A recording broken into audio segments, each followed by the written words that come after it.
Chicos, buenas tardes. Esta es una clase para el quinto de secundaria del Colegio Medio de Jesús y el tema de hoy es virreyes en el Perú.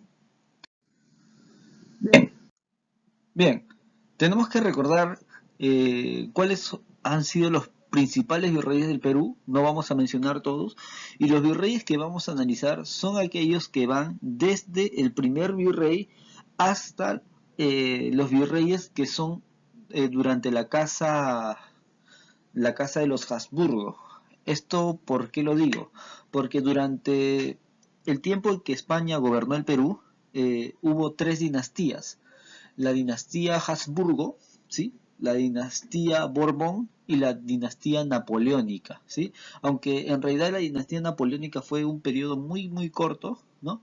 Es importante mencionarla, ¿no? Pero nosotros solamente nos vamos a centrar en los virreyes que vinieron al Perú en la casa Habsburgo, ¿sí? En la casa austríaca, ¿no? Luego ya hablaremos de la casa borbónica, ¿no? La casa francesa. Ahora, el primer virrey del Perú fue Blasco Núñez de Vela, ¿no? Blasco Núñez de Vela gobernó 2 años, fue el primer virrey del Perú, pero murió decapitado ante Gonzalo Pizarro. Ahora, ¿qué pasaba en el Perú cuando llega Blasco Núñez de Vela? ¿No? El Perú estaba hecho un caos, ¿verdad? Había la guerra de los encomenderos. Gonzalo Pizarro, recuerden que fue hermano de Francisco Pizarro, ¿sí? Francisco Pizarro, el conquistador del Perú, ¿no? Entonces, para ese tiempo ya estaba fundado Lima, por ejemplo, ¿verdad? Ya se había fundado Jauja también. Entonces, eh, Blasco Núñez de Vela llega con dos intenciones: gobernar Lima, ¿no? Gobernar el virreinato del Perú, y segundo, quiere hacer que los encomenderos se rindan, ¿no? Y uno de los encomenderos era Gonzalo Pizarro. Bueno, Gonzalo Pizarro lo decapita, ¿no? Ahora, luego viene este señor Antonio de Mendoza, ¿no? Antonio de Mendoza fue virrey del 51, de 1551 a 1552, o sea, fue un año solamente virrey, ¿no? Y durante su gobierno, ¿no?, se crea la Universidad Nacional Mayor de San Marcos, ¿no? En ese tiempo no tenía el título que, como el que hoy día tiene. Hoy día se llama Universidad Nacional Mayor de San Marcos. Antes se llamaba Pontificia Universidad Mayor de San Marcos, ¿no? Ese mayor viene porque fue otorgado por un título de la nobleza, ¿verdad? El rey lo creó directamente. Ahora, este señor Antonio de Mendoza ya tenía experiencia como virrey, porque él fue el primer virrey de México, ¿sí? Él fue el primer virrey de México y fue el segundo virrey del Perú.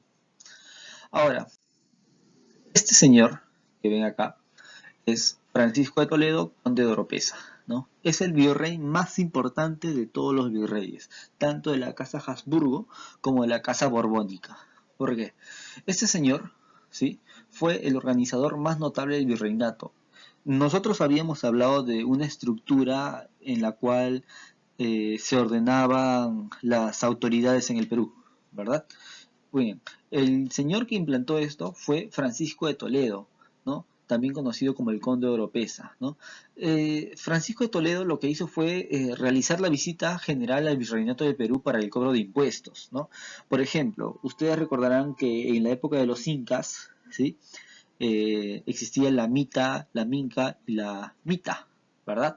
Entonces, lo que hace este señor es recopilar la información, recopila toda la información para luego hacer que ese mismo sistema de impuestos que tenían los incas se replique en el virreinato para que la gente ya esté acostumbrada a ese tipo de cobro, ¿sí? Ahora, él ordena escribir las crónicas toledanas, ¿no? Claro, no le llama crónicas toledanas, ¿no? Eso ya viene, ese nombre viene con la posteridad, ¿no?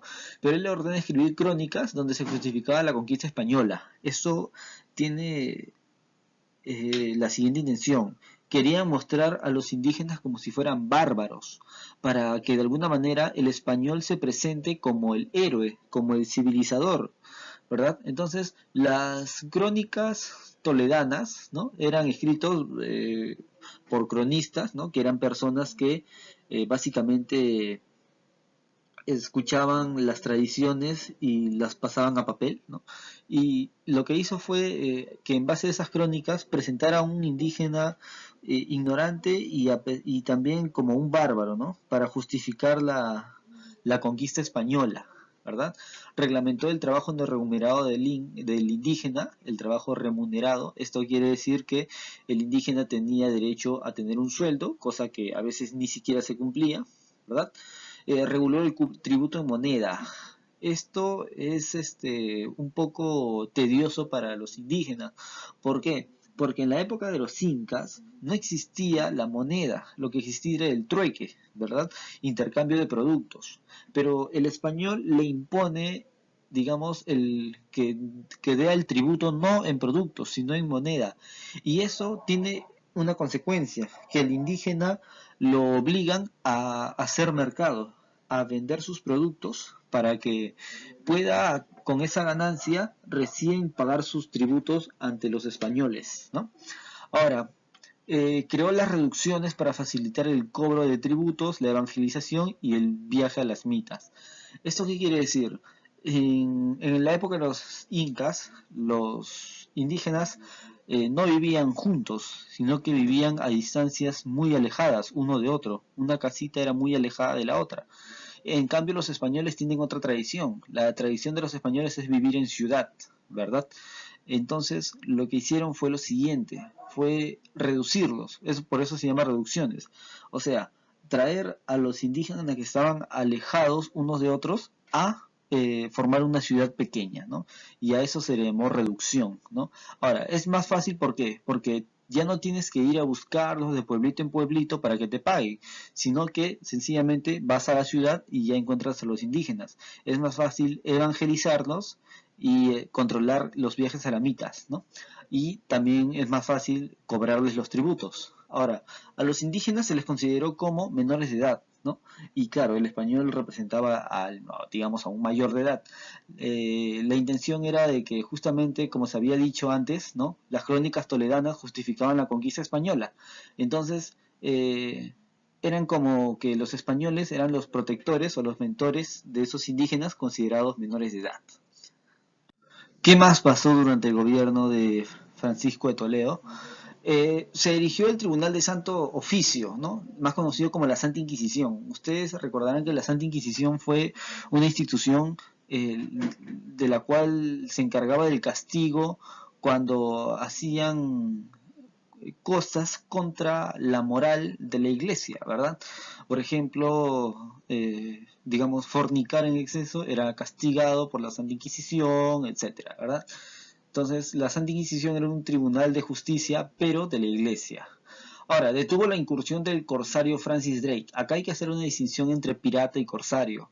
Pirata vendría a ser una persona que roba, pero roba para sí misma.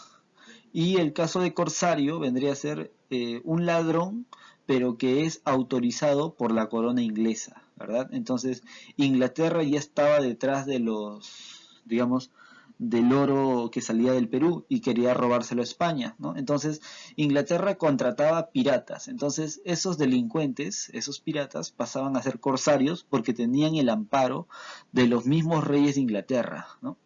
Otro señor importante también es Pedro Fernández de Castro, conde de Lemos, ¿no? ¿Por qué? Este señor propuso la desaparición de la mita de Potosí. La mita consistía en el trabajo obligatorio de los indígenas 4 meses cada 7 años. ¿Para qué? Para extraer oro de los cerros, bueno, de las minas, ¿no? Entonces, este señor va a la mina de Potosí. Potosí hoy día queda en Bolivia, ¿no? Y manda un mensaje al rey de España. Al rey Felipe le dice, yo no he venido a esas tierras a comprometer mi salvación eterna. Este señor se daba cuenta de todo el sufrimiento que tenían los indígenas, ¿no? A consecuencia de ello, este señor propone al mismísimo rey de España que cancele la mina de Potosí. Bueno, lamentablemente no lo escuchan y el sufrimiento sigue, ¿no? ¿Qué más pasa? ¿No? Se instauró el culto a Santa Rosa de Lima y al Señor de los Milagros, ¿verdad? En el caso de Santa Rosa de Lima y el Señor de los Milagros fue porque necesitaban universalizar digamos, los cultos, ¿no? Que todo el imperio español se sienta identificado con una sola cosa, ¿no? Entonces, y esa cosa fue la religión, ¿no? Santa Rosa de Lima y el Señor de los Milagros, que se explicará luego cuando hablemos de religión en el virreinato. Ahora, su esposa, Ana Francisca Hermenegilda, fue la única virrey mujer. ¿Por qué? Porque mientras este señor, Pedro Fernández de Castro, conde de Lemos, se fue a Potosí, se fue al Alto Perú, ¿no? A lo que hoy día se le conoce como Bolivia, ¿no? Alguien tenía que quedarse ocupando su cargo y no fue la Real Audiencia como a veces era, ¿no? Sino que fue su misma esposa.